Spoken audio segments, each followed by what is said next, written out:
Jay Fiorello. I'm just going to go into a little more detail about how to use an HSA and a couple other tax-deferred accounts that are going to be available to you. The first thing to recognize is on 7/1/2011, everybody in this room will absolutely be enrolled in a high-deductible health plan if they're electing Monroe's coverage. It's the $2,000, $4,000 deductible. You heard about it from Jen. It is the exact same plan as you currently have, the exact same set of doctors, just a deductible-driven plan rather than a copay-driven plan. Thank you for that question before.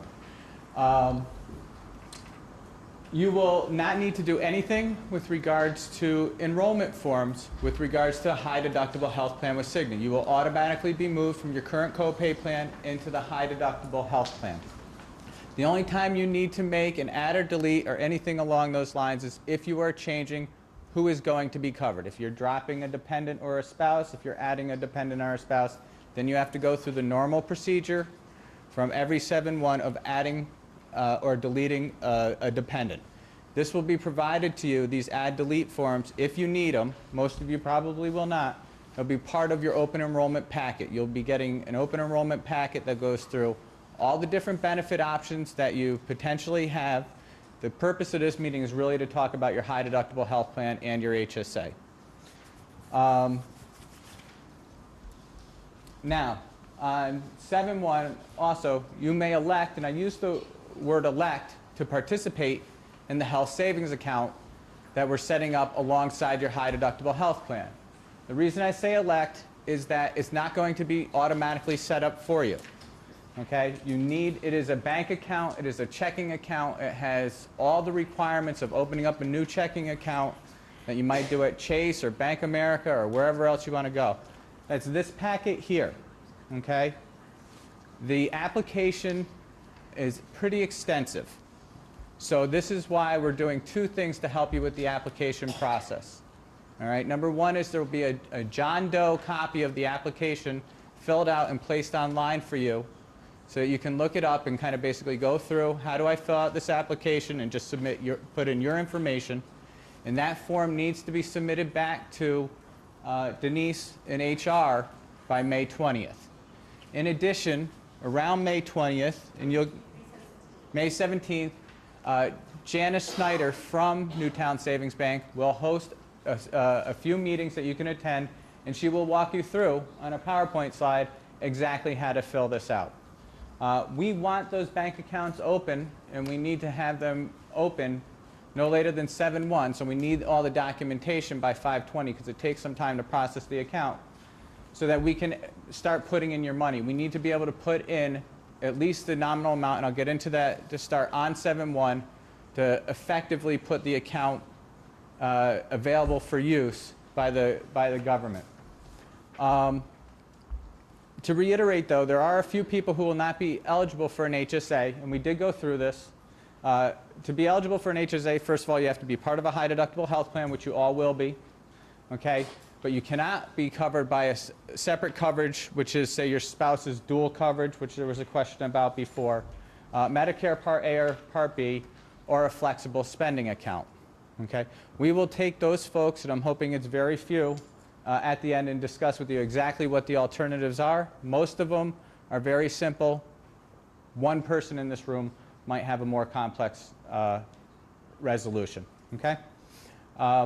If you do currently have an FSA and you know that you're going to be able to spend it down completely, 100%, $0 by 6/30, and I urge you to, you're going to be okay. As long as your current FSA is spent to $0 by 6/30, no problem with the HSA. If you're not going to get to $0 by June 30th, I need to be able to speak to you.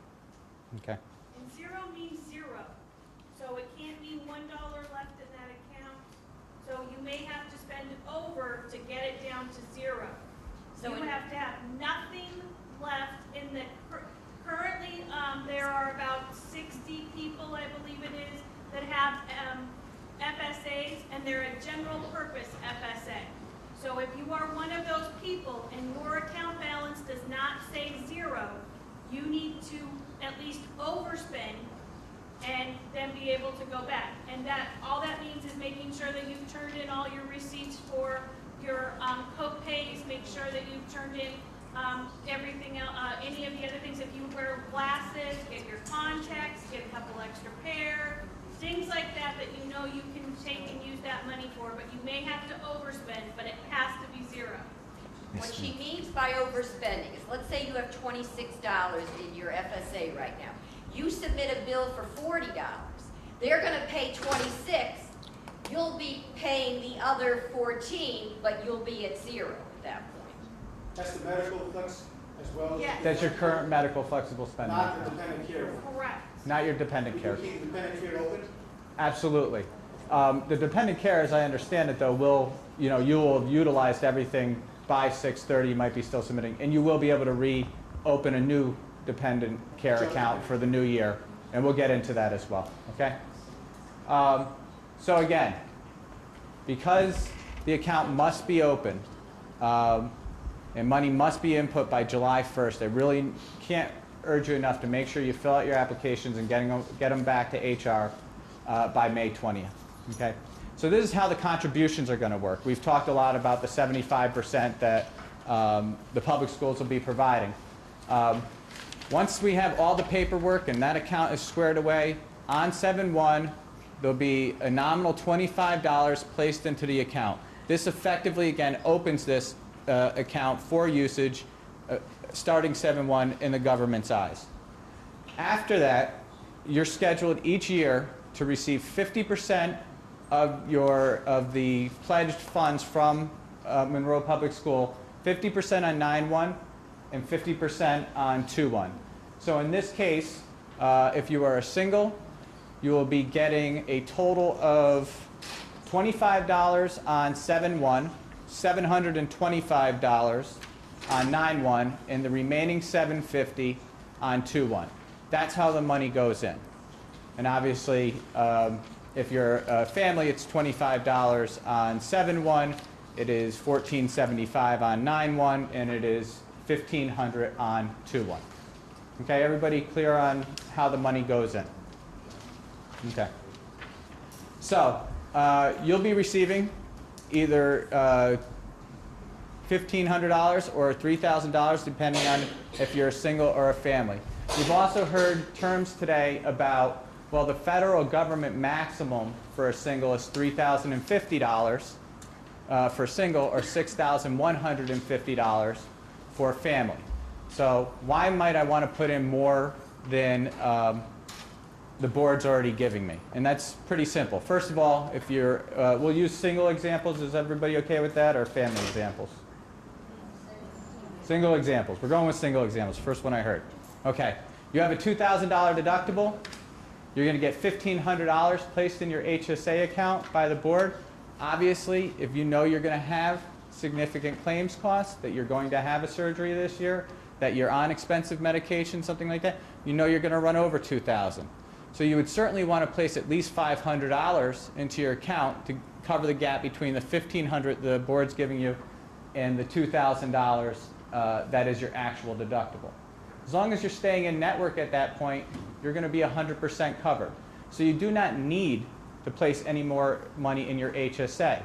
However, there's the other thing that Jen talked about before, which is, aside from being able to use your HSA to pay 100% of your deductible, any expense covered under the plan, part of the deductible is you can absolutely pay for out of your HSA.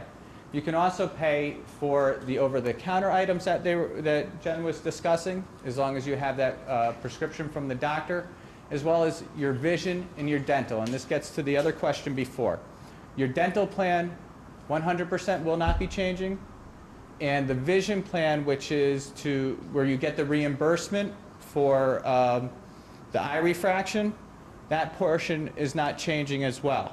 However, we all know here that we have additional vision expenses, glasses, contact lenses. Some of you may want LASIK surgery, those types of things. And dental expenses, we know our dental plan doesn't cover 100% of cost. You know, we always have some balance billing, those types of things. We have caps. We're looking at our children's orthodontia, those types of things. You can pay for those extra expenses in your vision and dental also from your HSA.